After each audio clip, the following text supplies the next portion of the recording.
Good morning everyone. Now we will see Newton's third law of motion, that is D section. Generally one statement about Newton's third law that we already know, that is to every action there is equal and opposite reaction. But this is actually, here we will not learn this one definition. Two definitions are given in our book. We will learn second one, that means we have to include one word that is compulsory in an interaction of two bodies. Interaction of two bodies. Now you can say your statement, that is for every action there will be an equal and opposite reaction. That means if one body will apply force on the second body, then the second body will also apply an equal and opposite force on the first body. But it is possible if we are having two bodies. That means action reaction force cannot act on the same body. This is very important concept which generally we use when we apply this law. That means in the application of Newton's third law, that action reaction law cannot act on the same body. We need minimum two bodies for that. First of all, one experimental verification is given here to prove it. Okay. First of all, we should know difference between spring balance and beam balance. I hope you know it. You know that spring balance is used to measure weight of a body, whereas beam balance, or which is also known as physical balance, they have a little difference, but generally we use both words. Balance are used to measure the mass. Right now maybe we will not need it, but later we will need it, so I have written it. Right now in our experiment we have taken two spring balance and we have attached them with the help of a rigid support at one side. That means this is your one spring balance which is named as B, and one another spring balance we are having which is named as A, and they both are connected with each other with the help of hooks. Let it be A, and here we will apply a force on a spring balance A. That means in experiment we have not done much. We have just taken two spring balance and one side of the spring balance, or you can say one spring balance, we have attached with a rigid support, and both the springs balance we have attached with the help of hook. Okay.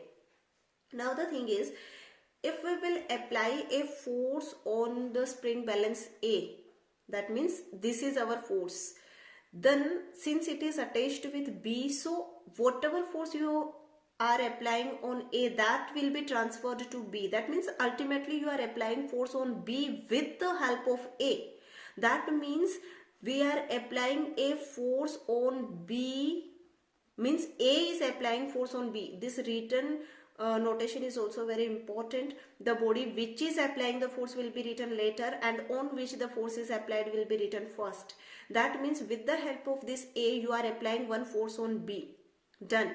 Now our experiment shows that the same amount of force will be applied by B also on A.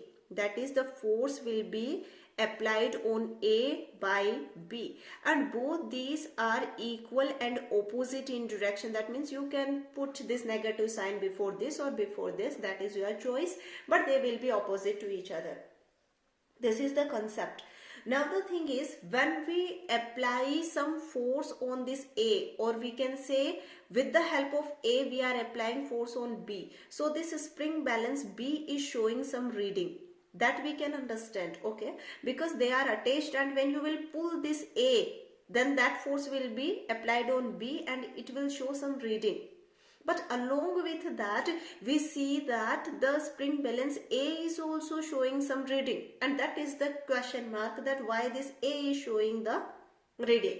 That means this proves that if A will apply force on B, then B will also apply force on A. So if the B spring balance is showing some reading because of A, then the A will also show some reading because of B, and both these readings are equal. Okay, so that means the force applied by one body on another body will be equal and opposite to force applied by another body by first. But for the same thing, we will repeat again that for that two bodies will be required. So for action reaction we will need two bodies. Now we are having again some examples as we have done earlier. So some examples are there. First example is given about book on a table. This we have already seen in first section. That is, if a book is placed on the surface of a table, then the book will apply a force in the downward direction due to weight, and the table will also apply a force on upward. That means equal and opposite. Opposite means if the weight is in this direction, then the reaction force of table will be in this direction, which is your favorite normal reaction force. This we have learned in first section. That means this book is stable on the table because two forces are acting on the book and both the forces are equal and opposite to each other. The weight of the book is balanced by the reaction force of the table. So one is book, one is table. They are applying equal and opposite force on each other. Second is pushing a wall.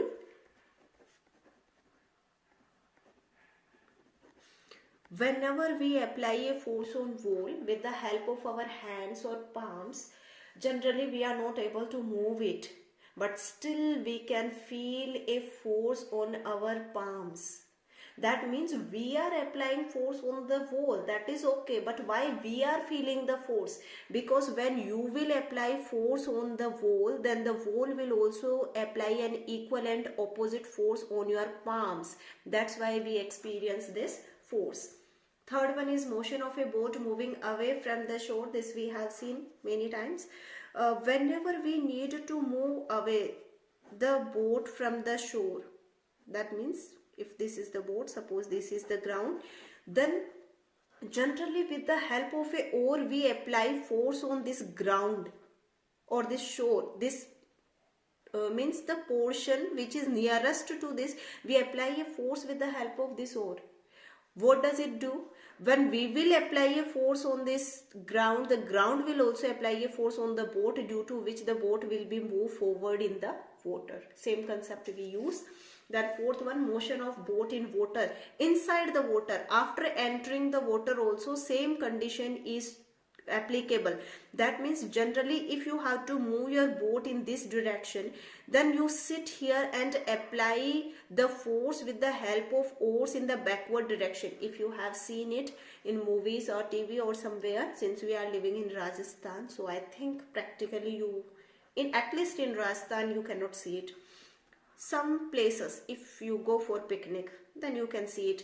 That means with the help of oars, if we push the water in the backward direction, and that water will exert a reaction force on the boat. If you will apply a force on water in this direction, then the water will apply a force in this direction, and that is what you want, because this force of water will move your boat ahead. That means in this direction. Okay, so that means the same concept we use here also, action reaction. Then firing a bullet from a gun. This is our next example. I can write here. That is gun. Firing a bullet from gun. It's not as easy as we see or watch in the movies, that anywhere you will find a gun and you will start it. Right? So it's not possible. It needs a lot of training before shooting someone. So the reason is because generally it is advised to keep your shoulder very straight while firing. The reason is because when the bullet has to come out of the gun, then you have to apply a force on the bullet, then only it will come out of the gun. But when the bullet will move in this direction, it will also exert one reaction force on the gun, and since gun is in your hand, so that force will definitely affect your hand and it can hurt you. So for that it need a little care, that while firing a bullet, the bullet will be exerted in the outward direction, but it will exert a reaction force on your hand, or you can say gun. Next one, rocket motion. Yes, obviously it is based completely on the fact. Rocket motion. Generally we fill fuels in the rocket. Okay, and when this fuel will burn, then when the fuel will burn, it will be converted into gases. Some gases will be released here while burning. Those gases moves out with the help of a nozzle, When these gases will come out, that means the pressure of this gases or fuel itself are exerting the gases out. But when these gases will move out, they will also exert a force in the upward direction. That means opposite to this force, that is upward direction, and this upward force will be responsible for moving the rocket in upward direction.